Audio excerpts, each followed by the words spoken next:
Gua sampai gua masuk kamar saking takutnya gua nggak mau, gua nggak tidur, pokoknya gua di dalam sama adik gua. Gua pengen ngambil makanan. Nah, sumur itu tarikan yang tali karet itu ini kejadian gak hanya sehari, gak hanya beberapa jam, gak hanya beberapa menit kawan malam. Oke. Nah, itu tuh gua diikutin sama satu cahaya, Pak.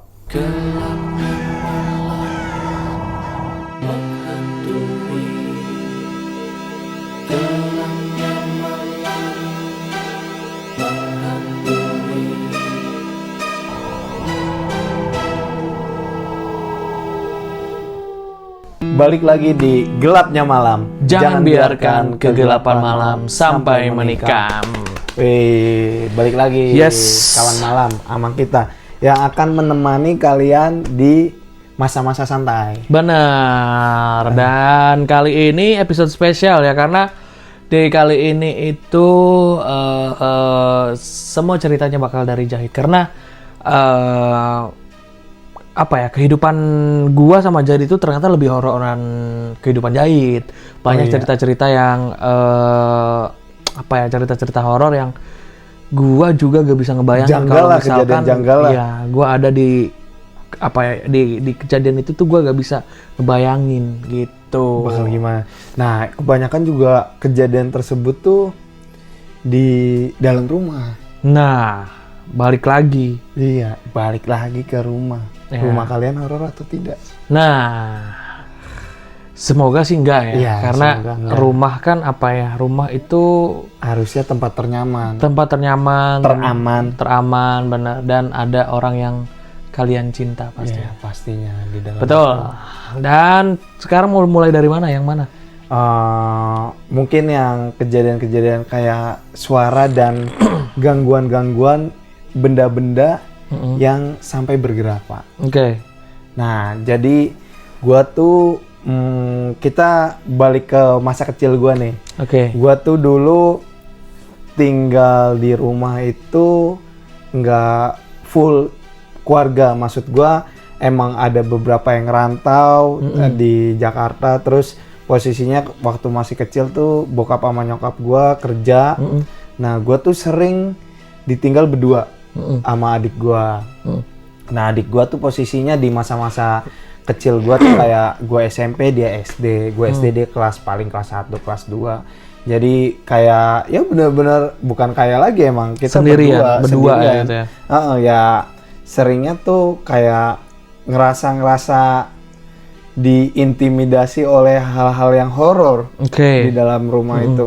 Karena lu bayangin masa kecil lu banyak kejadian-kejadian janggal yang menurut lu nggak masuk logika. Ya di dalam pemikiran anak kecil gimana, Pak? Ya. Tapi kalau misalkan ditanya nih, salah satu yang paling nggak bisa lu lupain, atau mungkin kalau misalkan ditanya kejadian paling horor di rumah lu yang paling lu inget? Wah, ini bakal gue ceritain. Tapi yang pertama dulu nih, yang cukup karena gue dengan mata kepala gue sendiri itu gue ngeliat. Jadi posisinya gue pastiin udah lewat jam 12 malam. Itu tuh kejadian malam hari, posisi adik gue udah tidur. Gue juga sebenarnya udah posisi dalam pengen tidur. Nah, tapi gue nggak bisa tidur pada saat itu. Gue nonton TV waktu itu. SMP itu tuh, SMP. Nah, di dalam rumah itu ada sumur. Lu tahu di rumah itu ada sumur di bagian belakang dapur. Nah, di dapur itu kan tempat yang cukup lembab ya, pastinya. Nah, itu tuh sering banget ada suara-suara yang janggal. Entah kita kalau berbicara mistis mungkin kayak suara pancinya jatuh, entah itu bisa jadi tikus segala macam. Nah, ini yang gue lihat sendiri itu kan sumur itu kan ada beberapa macam. Ada yang sumur naga yang di kompa. Ada yang biasanya kalau di daerah-daerah kita Cirebon itu yang katrol, yang pakai ember, yang dikeret sama karet. Nah, itu tuh kan kalau posisi di dalam rumah gua ya. Jadi kalau kalau abis ngambil air tuh pasti kita ember itu dijatuhin ke bawah, Pak. Itu udah jadi kayak kebiasaan lah dan pasti dilakuin. Nah, biasanya di dalam kalau udah dimasukin ke dalam itu ember itu bakal tenggelam. Keisi air pastinya. Keisi air pastinya, benar. Nah, itu kejadiannya itu tadinya nggak ada suara-suara yang tadi gue bilang sebelumnya. Nah, tapi ada kayak bunyi kret antara gesekan karet si sumur sama yang roller Gue pikir itu ya udah lumrah lah, mungkin air gerak atau segala macam, namanya di dalam sumur kan selalu ada potensi naik air segala macam, pengurangan air. Oke lah, gue anggap itu biasa aja. Nah, suatu ketika entah kenapa kejadiannya tuh pas banget gue nyelinguk. Jadi di dalam rumah gua itu ruang TV dulu ada meja, Pak, lu ingat meja yang kejadian gelas? Ada meja, gua pengen ngambil makanan. Nah, sumur itu tarikan yang tali karet itu gerak dengan perlahan. Gua tadinya ya udah beranggapan diam aja maksudnya. Nah, setelah itu karetnya itu semakin kayak ditarik kawan malam. Jadi kayak ditarik ke atas. Nah, si ember itu naik sampai ke permukaan. Wah, itu gua sampai gua masuk kamar, saking takutnya gua nggak mau, gua nggak tidur, pokoknya gua di dalam sama adik gua pengen kencing itu, padahal gua pengen kencing segala macam, gua nggak berani karena gua ngeliat dengan mata kepala gua ember yang jadi si air yang di dalamnya itu bahkan sampai tumpah, ya kayak dikeret sama orang. Kenceng berarti? Kenceng. Ya nggak terlalu kenceng juga. Pokoknya secara perlahan. Tadi pelan banget. Kret. Terus kayak secara perlahan kayak ditarik. Itu nggak masuk akal banget. Gua inget banget itu. Gua kayak kejadian sebelum yang bakal gue ceritain selanjutnya. Kayak itu hal yang paling gua bikin jiper. Yang tadinya gue selalu berpikir logi, udahlah, apapun suaranya, karena gue hidup berdua ya, kalau gue takut ya gimana lagi, maksud gue nggak mungkin tidur di luar kan nggak mungkin. Berarti si ember itu penuh dong ya? Ada airnya, antara penuh atau enggaknya gue nggak mastiin. Nah, itu tuh jadi nggak masuk akal banget kalau digeret nggak ditahan karet dan berat ember pasti jatuh lagi. Itu enggak. Itu ngegantung, sialan. Itu ngegantung. Gua sampai, waduh, ya Allah, kata gua ngelakuin apa? Ya udah gua baca apa yang gua bisa pada saat itu, pada masa kecil. Gua doa, gua istighfar segala macem dan sampai ketemu paginya. Nah, lucunya turun ke bawah, udah di bawah lagi kawan malam. Itu gua posisi bangun pengen berangkat sekolah 5:30. 5:30 udah di bawah, gue matiin lampu segala macem ya, dengan keadaan udah cerah ya, gue pun rasa takutnya udah memudar kan, ya udah gue pastiin dan ya udah, itu sumur itu emang kayak tempat karena hal-hal yang kayak suara-suara bising, suara-suara yang aneh-aneh tuh sumbernya dari tempat sumur, kebanyakan di luar dari yang kayak manggil nama gua segala macam di luar. Tapi kejadian tuh banyaknya di belakang. Sumur, iya emang kadang kalau sumur ya pasti kan lembab ya. Itu kan biasanya emang disukain sama tempat jin dan makanan jin kan gitu. Tempat-tempat yang kotor kayak gitu. Benar. Makanya tapi alhamdulillah setelah kepulangan gua dan kedewasaan gua, terus gua udah balik lagi ke rumah tadi yang rantau, hal-hal yang kayak gitu yang udah kayak sumur udah berkurang dan mungkin udah nggak ada karena udah kayaknya lingkupnya juga udah banyak orang, udah rame, segala macam, udah rame lingkup gua. Tadinya juga lingkup gua tuh di dalam lingkup tetangga gua tuh dikit banget rumah, Pak. Terus juga samping gua tuh kebon, musola. Jadi benar-benar vibes-nya itu mendukung banget untuk orang takut tuh. Makanya gua sampai gua pengen kemana bingung sendiri. Setiap kali ada kejadian-kejadian horor, gua tiap malam tuh kayak setelah kejadian itu tuh sumur aman atau enggak, atau gue makanya gue nggak bisa tidur malam setelah itu. Pokoknya jam 10 gue masuk kamar, jam 10 masuk kamar. Karena emang nggak bisa sama sekali dicerna pakai logika kalau itu bisa. Kan. Maksudnya kalau misalkan kita mikir tikus, nggak mungkin dong. Nggak mungkin. Tikus segede apa sih, kecuali tikusnya banyak. Iya, baru tikusnya apa namanya, narik si karet itu, mungkin itu bisa. Tapi ini kan lu lihat sendiri gak ada tikus, gak ada apa kan. Si karetnya ada. narik sendiri dan embernya sampai naik ke atas. Dan kalau pengen pakai logika, ingat tentang fisika, ada gaya gravitasi.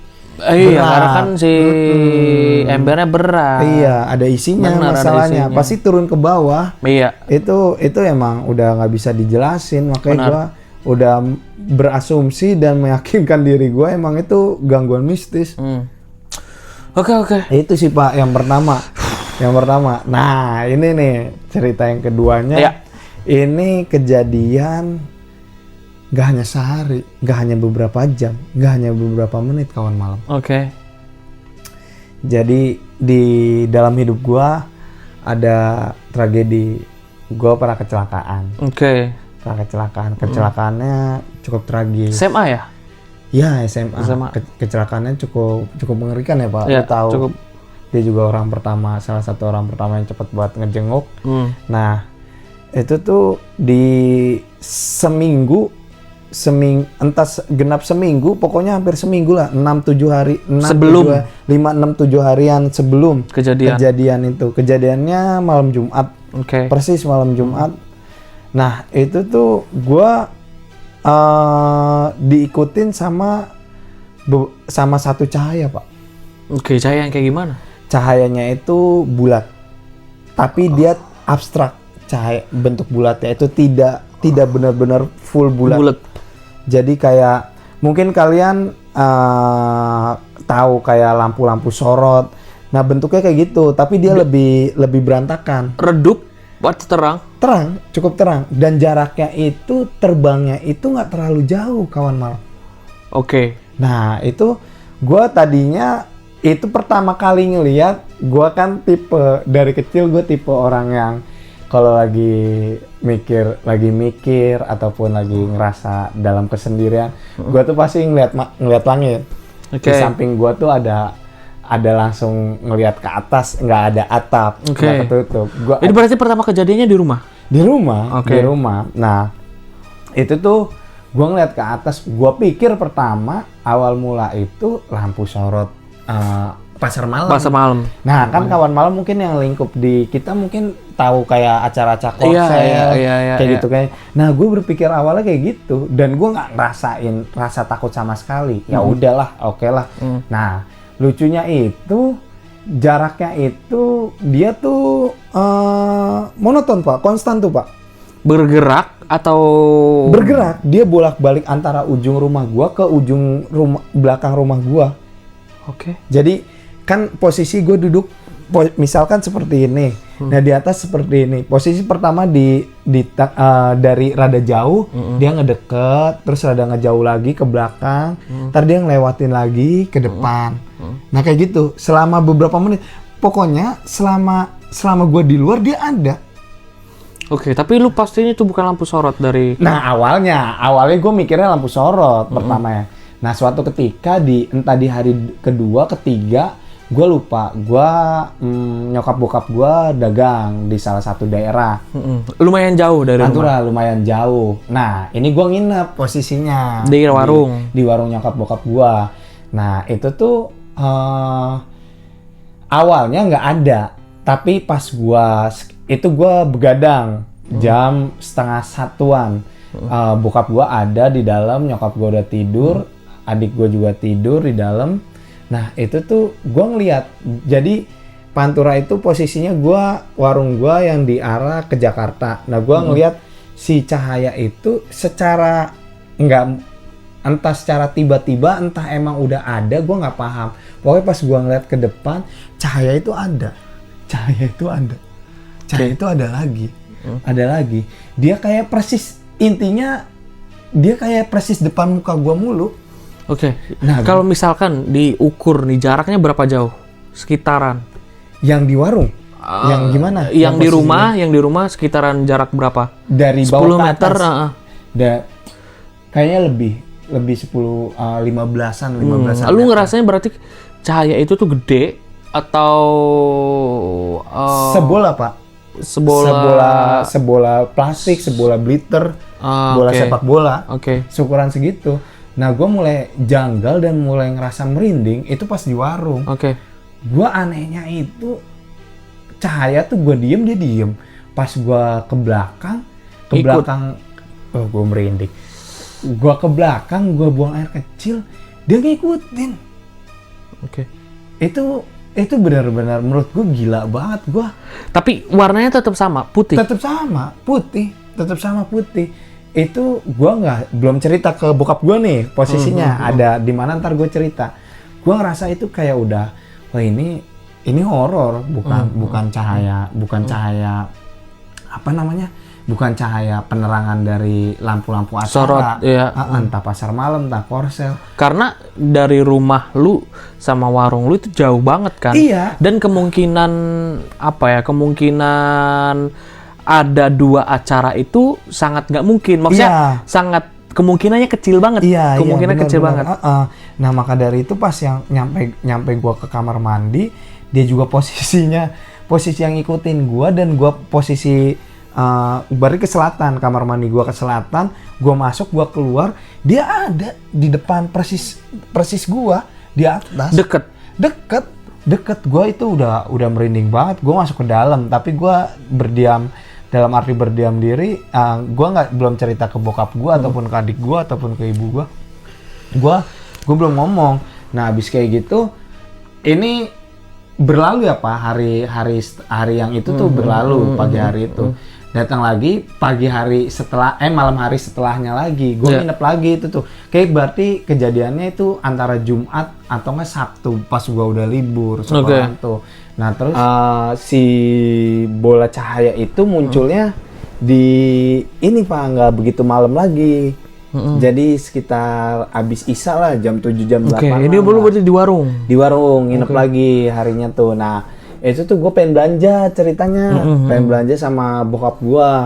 Jadi belanja kebutuhan warung di daerah pasar arah barat. Nah, habis kayak gitu di dalam perjalanan gue,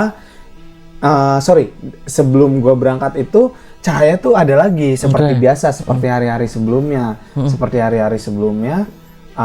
Cahaya itu muncul. Nah, pertama dia tuh tetap ngikutin gua kayak hari-hari sebelumnya, dia ngikutin dari perjalanan motor gua ke arah pasar. Makanya gua cukup ini juga, apa namanya, kejadiannya tuh berulang lagi, dia tuh ngikutin gua mulu. Nah, di dalam perjalanan itu gua ngomong, akhirnya gua memberanikan diri ke diri gua harus cerita ke bokap gua. Maksud gua, di gue cerita tersebut biar bokap gue tahu bahwa ada sesuatu yang mistis yang lagi ngikutin gue. Gue di dalam perjalanan gue ngomong sama bokap gue, Pak, ngeliat cahaya gak? Jet udah beberapa hari yang lalu diikutin cahaya mulu. Nah, bokap gue ngomong, cahaya yang itu katanya. Iya, terus bokap gue habis ngomong kayak gitu, ya udah, cuma hanya sekedar ngomong kayak gitu aja. Terus gue mengiyakan, iya Pak. Nah, kita perjalanan pas abis belanja kita perjalanan ke warung lagi. Gua pada hari itu tuh tadinya pengen nginep, terus akhirnya pulang Pak. Karena warung pengen tutup. Bokap nyokap gua pengen libur. Nah, tutup. Gua kan diantar dulu ya sama adik gua. Jadi gua bertiga cenglu. Nah, gua bertiga dalam perjalanan ngikutin lagi kawan malam, dia ngikutin sampai perjalanan kita dari warung sampai perjalanan pengen arah pulang. Nah, gua ngomong lagi, Pak, masih ngikutin. Iya, ya udah katanya. Terus tiba di rumah, kita di depan pagar, bokap gua ngeliat kan, iya ya udah diemin aja katanya. Bukan sesuatu yang buruk kok, kata bokap gua kayak gitu. Ya kita bertiga masuk, bokap gua jemput nyokap gua di dalam. Biasa karena gua juga walaupun takut, gua tipe orang yang penasaran. Gua ngeliat di bagian sisi rumah gua yang kelihatan atasnya, gua ngeliat ada dia masih bolak-balik masih ke arah depan, ke arah belakang. Terus nyokap gue datang, bokap gue tadi mungkin lu bakal bertanya, maksudnya bokap lu bakal ngelakuin apa? Nah itu tuh bokap gue, ya gue nggak tahu secara rincinya, tapi bokap gue keluar sendirian, terus juga gue disuruh tidur lebih awal, gue tidur. Nah ya udah, habis kejadian tersebut udah berlalu, pas malam tersebut udah berlalu, berarti mendekati hari kejadian. Hari kejadian itu di beberapa hari setelah malam yang itu, pokoknya seperti biasa lah, dalam kurun waktu seminggu itu ada mulu Pak. Jadi gue tuh sampai di dalam hari-hari seminggu itu tuh gue ada rasa khawatir dan takut sekali ya dari bola cahaya tersebut. Jadi kalau sore menjelang maghrib gue langsung lihat ke langit, apakah ada di atas, ya emang masih muncul ada di atas. Nah pas sampai mendekati hari kejadian, di hari entah Selasa entah Rabunya, itu tuh intensitas kemunculannya semakin berkurang Pak. Jadi cahayanya itu hanya beberapa menit, yang sebentar biasanya gitu ya.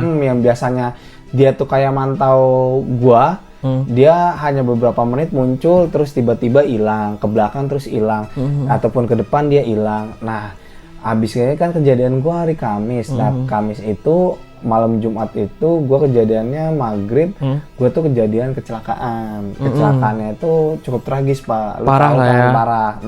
Tangan pergelangannya kanan kiri patah, kepala tempurung pecah.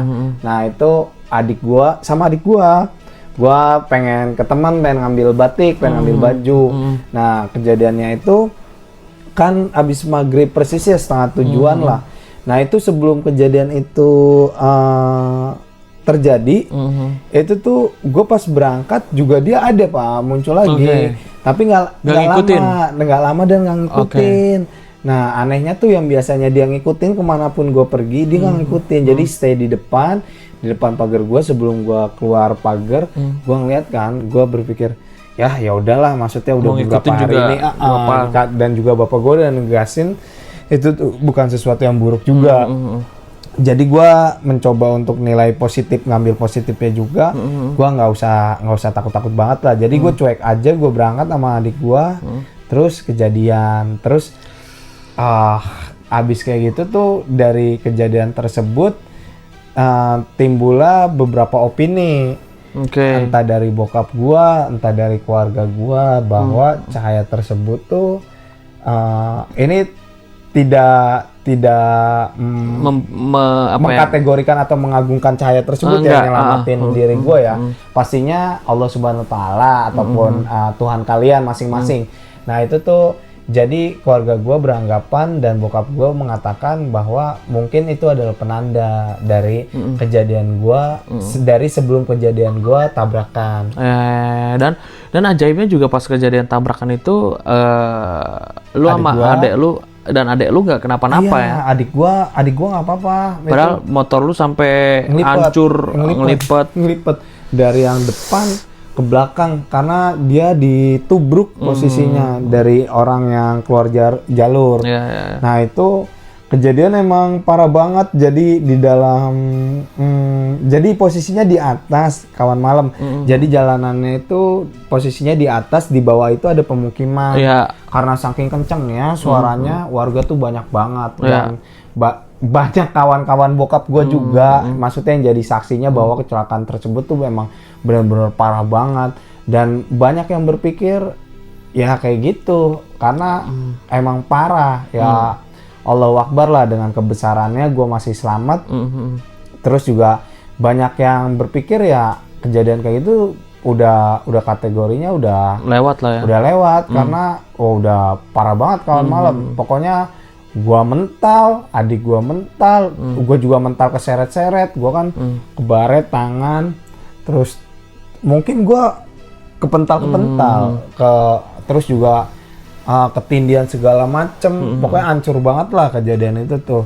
Terus ya alhamdulillahnya tetap diberi keselamatan. Nah banyak, jadi dari kejadian tersebut dari yang cahaya tersebut ada sebuah asumsi bahwa itu tuh walaupun kejadian mistis tapi halnya positif. Benar. Dan mungkin jadi titik balik lu juga Pak. Iya, jadi pembelajaran diri gue juga bahwa gue tuh jadi benar-benar introspeksi diri lah. Maksudnya bahwa gue tuh masih diberi nyawa, terus juga masih dikasih kesempatan untuk berbuat baik, tentunya entah ke manusia, entah pun ke penciptanya. Itu gue berpikir selalu kayak gitu, dan jadi kayak pertimbangan, jadi akan suatu sikap.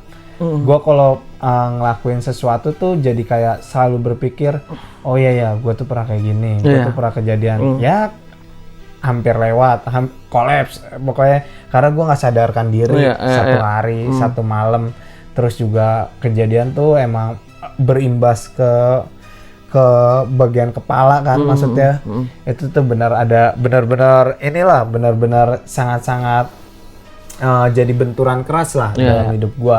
Terus juga dari kejadian kayak gitu juga di kejadian mistisnya itu ya untuk kayak sebuah sinyal Pak. Benar. Jadi seminggu sebelum tuh udah diberi peringatan atau udah dikasih tahu. Dan bahkan sebelum kejadiannya di hari yang sama pun katanya bokap lu ini juga ya ngalamin. Iya benar, ada kejadian juga bukan tragedi juga ya. Apa ya? Ya kejadian yang tidak diinginkan, musibah. Yaitu bukan kebeset lagi, sobek ya. Jadi lagi ngasah pisau bagian jempol. Jadi urat besar, bagian urat besarnya itu kesobek sampai darahnya benar muncrat, sampai pokoknya benar-benar ngalir terus. Itu di hari yang sama sebelum gua kejadian. Jadi bokap gua juga nggak datang ke rumah, posisinya karena habis kayak gitu, terus langsung ke rumah sakit, posisinya juga masih lemes lah segala macam karena ngeluarin darah banyak kan. Itu lu juga kan jadi salah satu orang yang jenguk gua pertama kan, terus juga keluarga gua langsung ngabarin bokap nyokap gua. Terus ya di dalam cerita-cerita tersebut pastinya bokap gua tuh ngaitin beberapa hal itu ya dengan kejadian yang cahaya itu kawan malam. Makanya gua jadi sedikit pas setelah kejadian beberapa hari itu gua kepikiran bahwa oh ya bokap gua mungkin punya naluriah bahwa cahaya itu tuh bukan sesuatu yang buruk. Benar. Mungkin dalam arti ya untuk sinyal juga, mungkin juga dari Allah untuk sebagai pelindung juga. Kalau gue berpikir positif dan mengambil hikmah-hikmah kejadian tersebut ya gue bakal berpikir ya oke lah, berarti cahaya tersebut emang jadi sebuah pemberitahu gue bahwa gue tuh bakal ada kejadian kayak gini. Benar. Dan jadi ya tadi balik lagi kalau misalkan kejadian itu yang bikin lu jadi akhirnya sekarang jadi manusia yang lebih baik lagi. Alhamdulillah. Pastinya introspeksi diri. Dan mungkin semua kejadian horor juga di kehidupan kita juga pasti ada hikmah di balik. Iya, pasti ada nilai positif. Benar, ada hikmah yang bisa kita petik. Tidak semua kejadian mistis tuh berbau energi negatif juga, Pak. Benar. Ada energi-energi yang mungkin bisa dikatakan positif. Iya. Karena mungkin kan dikatakan makhluk tak kasat mata kan tidak berarti dengan negatif terus ya. Tidak selalu dengan keinginan untuk melakukan hal buruk. Benar. Makhluk-makhluk goibnya. Iya. Ini mungkin jadi cerita horor yang ini ya, yang berujung atau menjurus ke akhirnya ke fisik, maksudnya cedera fisik dan lain-lain. Kalau secara tidak langsung gitu kan, tidak langsung. Benar. Dan juga dari kejadian mistis tersebut jadi sebuah hal yang bisa dikatakan ya nilainya banyak positifnya. Benar. Nilai positif walaupun di awal banyak ketakutan ya. Betul. Tapi ada nilai positifnya. Oke. Yang bisa diambil. Untuk kawan malam juga mungkin ada kejadian-kejadian yang serupa yang mungkin jadi kawan malam berpikir tentang kehidupan tuh lebih memaknainya lebih dalam dan lebih menghargai. Benar. Jadi punya point of view baru soal kehidupan ya. Nah, kamu bisa cerita ya kalau misalkan punya cerita yang persis kayak Zahid atau ataupun mungkin yang beda juga. Boleh banget. Pokoknya berkaitan yang janggal lah. Benar. Yang tidak bisa dipikir secara logika ya. Kamu pastinya. Betul. Kamu bisa share ya di kolom komentar atau kamu bisa datang langsung. Kalau berkenan, betul. itu bakal jadi seru banget. Betul. Juga jadi interaksi kita bertiga dengan kalian. Jadi narasumber kita ya, kawan malam ya. Oke, mungkin episode kali ini segitu dulu ya. Iya, kita tutup dari makna tentang dibalik sisi positif dari kejadian horor ya. Horor dan mistis. Betul. Sampai jumpa di episode selanjutnya dan nantikan lagi episode spesial dari Denny. Betul. Jadi sampai ketemu di episode selanjutnya. Berikutnya.